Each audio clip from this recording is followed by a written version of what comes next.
Hello, welcome to PODnas. This is a sports show with a Cajun flair. I am Daniel Hawks. This is Jared Roser. Didn't get it again. Today, we're going to talk about our BI's days numbered in New Orleans. We've got our second installment actually of Jared's Anger Corner, which I'm super excited about. And then we're going to talk about the unfortunate circumstances that Glen Davis finds himself in currently. So let's get this thing started. Jared, how's your day going? What's the vibe? It's raining. Good, man. It's not raining in Louisiana. FOMO. We talk about the second installment of Anger Corner. Folks will realize it's a very consistent source of anger in my life, apparently. But that's neither here nor there, I guess. Yeah, so let's get this thing started. Shams came out with a report recently that said that Brandon Ingram and Willie Green got in a minor altercation after game 2 of the swept of the Thunder, the getting swept by the Thunder. And BI wanted the ball more. I kind of get it. He also wasn't shooting great. So yeah. What do we think? Are Brandon Ingram's days in New Orleans numbered now? And were I think they before? so. Yeah, look, a situation where at that point, particularly with Zion out, your star player that's available to you at that point, wanting the ball more after a game that you lose, I think let's not overblow that too much. That's fairly run of the mill at any level. A guy that is a bucket getter wants the ball in his hands a little bit more. As you mentioned, he did not have a great series. He didn't have a good or okay series. It was a rough go. He was in the torture chamber for 4 games there against OKC. But is that a thing? Yeah, that's not a me thing. That's already the Lou torture chamber is already I love that thing. So much. You know who doesn't? Brandon Ingram, I don't think loves. Yeah, no, probably. Well, sometimes you gotta break out of that torture, and he did not. But I do. The way that I read this is less about the fact that it happened, and more about the fact that it seemed like a kind of recurring thing toward the end of the season, because it sounds like there was some frustration at the end of that Lakers play-in game too, and just some conversations over the span of that week or two, if not longer standing than that. And the fact that it kind of, whichever way it came out, somebody shared that information with one of the primary NBA reporters. And so anytime some little tidbit like that comes out, my immediate thought is not to get too, Brian Windhorsty, but what? Now, why did they do that? Who leaked this? Sit like this more. What was sort of the motivation? Who felt like they could create some leverage one way or the other? Is this an organizational leak and some sort of softening of the fact that BI may be on his way out? Is this, a BI side leak? And obviously there's always, especially these days, there's always the opportunity that someone just can't shut up and someone's running their mouth just being gossipy in general, which is where a lot comes from. But a lot of times when we find out news stories, it's because someone for some motivation shared that. And so I think that coming out, I'm more confident that BI is not going to end up on the Pels roster, whether it be this offseason or before the trade deadline. I think something is going to happen. The big thing for me is ultimately going to be that timing component, because we talked previously and I mentioned I have anxiety about this Pels offseason because he's probably your biggest, likely to move trade asset, but his value is also probably the lowest it's been since you've had him. And so how are they going to play this potential extend and trade, and then down the road trade? I'm interested to see how it all plays out from a timeline aspect, but I do think that BI, is out at some point. Yeah. Where do you think he would go? What are some spots that you would think would trade for him, would want to reach out and do that, and that the Pelicans would maybe what they could get back? I think he's a guy that particularly, if somebody really wants to take a swing on someone that you've seen play at a high level and show some real promise, or if he ends up starting next season in New Orleans and kind of shows himself back to form a little bit, because as we talked about, as much as we kind of say it wasn't a strong end to the season, he was also coming back from that injury, and so that's kind of a piece of the equation too. I think a lot of teams would have some interest in him. There's so much smoke from Detroit right now. It seems like every podcast or athletic article or whatever it may be coming out of Detroit references BI as a potential trade target for the Pistons. People are starting to throw odds around. Would you maybe like throw BI to the Pistons and we get back one of those point guards? Yeah, I don't know if how that's it all enough, shakes out. but like, yeah, go ahead. Yeah. I know, like, I've seen Jalen Duren's name thrown around. When I mentioned Isaiah Stewart the other day to you as Beef Stew, you loved that nickname. That was another Daniel learning like little oh my God. nicknaming moments. You see my eyes light up every time these things happen. I found out about the torture chamber and I like still haven't stopped thinking about it. But I don't know. I think that is a team that has multiple bigs and multiple guards, and obviously two positions that are priority positions for anybody, but especially the Pels right now with the way that this roster is and how many great wings you have, but not as great of a creator or a rim protector and all those things. But I don't know. I'm over here constantly cooking up what could a three-way trade look like, or using a trade exception from Detroit. Yeah, who do you want? Like, who do you want? Like, anybody, like, within reason. Yeah, so I know that Cleveland is a team that's been tossed around a lot, and I love the idea of Evan Mobley. I don't know if that's all that realistic. I think that's on the kind of like the upper echelon, like fringe realistic. What else would you have to throw in to possibly pull that off? But the name DeJounte Murray getting thrown around is one that I really like. And so that's where I'm cooking up. Is there a possibility to bring Murray and Duren into New Orleans off of a BI kind of, whether three-way deal or series of deals that kind of work hand in hand? Cool. That's going to be interesting for sure. Cool. Yeah. Cool, man. That's pretty cool. But I'm still thinking about the torture chamber, man. Yeah, I think we're just beginning to hear some of the possibilities of what could come of this, and so there's going to be some other names that get tossed around over the next month or two, and potentially beyond, depending on what they ultimately decide to do with BI from a timeline and extension and all those things standpoint. Yeah. I'm excited to get to this next part. It's my new favorite segment. Jarrett, are you angry about something? Let's put some, hold on. Let me put some time on the clock. I'm going to give you 90 seconds. You just get to go, man. Yeah. So I got my hot tea for the anger management corner or whatever. Okay. So Jarrett's anger corner is apparently always reserved for Pat Bev and the BS surrounding Pat Bev. I don't know if that counts. I didn't fully say it this time. We started. Yeah. I did last time though. Obviously, I was extremely frustrated by how unprofessionally and childish he acted at the end of that game 6 in Indiana when he threw the ball at two different fans and then was just kind of a clown to an ESPN reporter. But the fact that now we find out the NBA suspension is 4 games, which he messed up aggressively 3 times in a span of like a half an hour. And so you're barely getting a game apiece for each of those things. And I think it shows somewhat of a disregard for the fans that you're saying, okay, well, an NBA player can throw the ball at your head and only get like a game or 2 suspension. And then obviously your media partner and ESPN to be kind of disrespectful after the game. That I know a lot of people are ticked off about that. I have more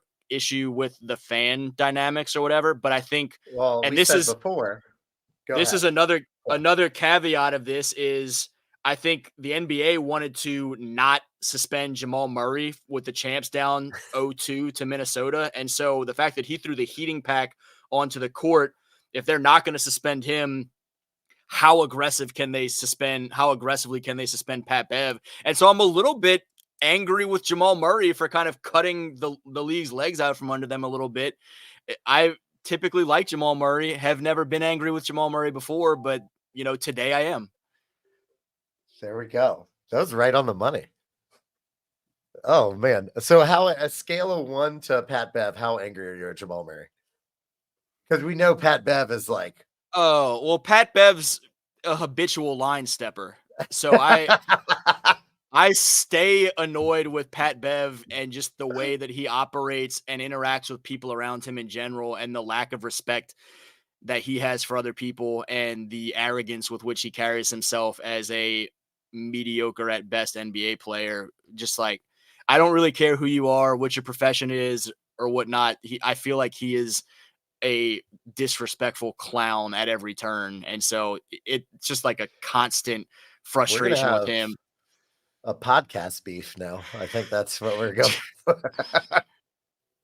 From what I understand, he is not very well listened to or appreciated for his podcasting. So as we just start And out neither as are we, yeah, okay? as we start out as two random guys, from Chicago and Baton Rouge, potting every week or whatever, it may be more of a fair fight than he realizes at the moment. And I tell you Oh what, man. if someone shouts Cancun at me, I don't have to throw something at them because I'm not that fragile. I would like going to Cancun. And you get off work. All right. Come on. Yeah. For most people in America, that's a Look, you want a story on somebody else? I don't think he'll care, but on a cruise that stopped in Cozumel, when Tyler Batiste and I were enjoying tequila in the streets of Cozumel, Tyler was all kind of amped up on the, this is an exciting vacation, let's remember it vibes, and was super ready to get a tattoo that said whatever year it was, Cancun 2010 or whatever it was. And it took us back onto the boat before we realized, we're not in Cancun at all. We're not even in that city, Tyler. oh my god. I would have dragged him to a tattoo parlor. I would have been like, yeah, let's go right now. Please, let's go Yeah. right now. He was trying to get the tattoo. I had my hair braided. I was looking like a Kenny Powers, La Flama Blanca down there in Mexico. Just far too much tequila. And until they tried to ferry us into an unmarked cab to go to the tattoo place, so it was when we were like, we're kind of good here. We'll stay near the port. You just I don't give know. me directions to it. I'll walk. Yeah. I'm Oh, not gonna that's funny. hop into the car when we don't even know what's happening right now. Yeah. So last thing, I don't want to hit too much on this. I just have one thought. Glen Davis just got sentenced to 40 months, a little over 3 years, for his involvement in an insurance fraud and wire fraud, defrauding the NBA's insurance policy. It was the ringleaders Terrence Williams, Will Bynum, who used to play for the Portland Trailblazers, and Tony Allen were some other notable players. I don't know enough to talk about this. I do know that this is like, I see your Tony Allen jersey too. Still can't point the right direction. It's this way. Yeah. Oh, there we go. Look at that. Look at that. We're big fans of the father of the grindhouse here in the condo. So they've got like a legit chance to be the best prison basketball team. Like we could be doing like a true what is the movie Longest Yard? We could do we could have a true Longest Yard. I want to see a documentary about the prison basketball that goes on during this time.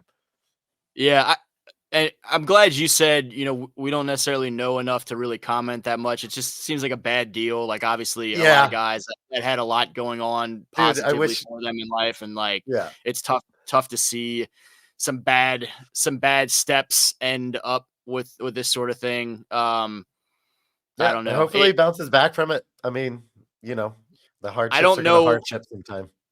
if I went to jail, I'm not sure that like Big Baby is the nickname I would want to go in with, but yeah, I don't know, man. I hope they, I mean, King Kilo, he also has from Power. So he yeah, has some pretty good. We were talking about this before. He has some pretty good character names. And he's got background in Shameless, being an inmate in a couple episodes of Shameless as Jules. So I don't know, man. There's a lot of like goofy angles to this, obviously, and I think we're kind of playing whack-a-mole with him right now and covering all those bases. But I just watching his consistent goofiness of the past turn into a bigger issue where now he's gonna have to go serve time is kind of unfortunate for a guy that Yeah, yeah. yeah, it sucks.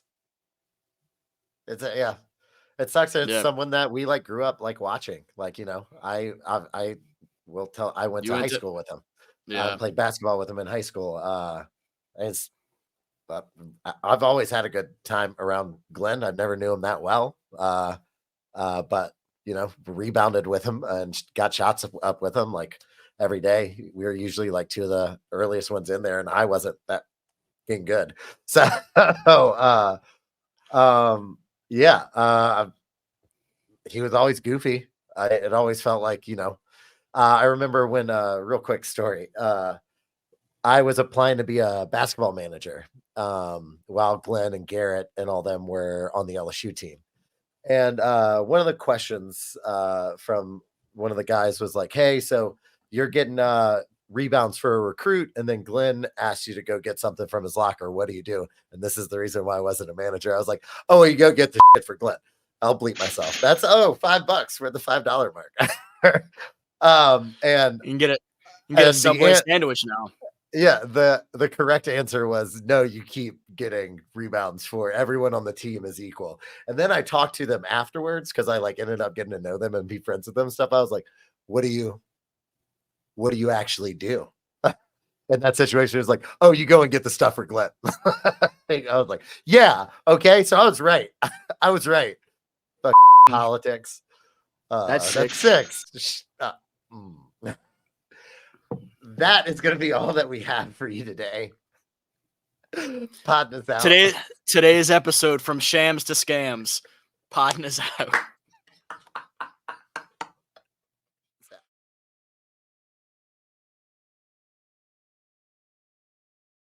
I got a cold imagination, though. I do that actor shit. I got a cold imagination. I'm gonna have to choke the chicken in the bathroom.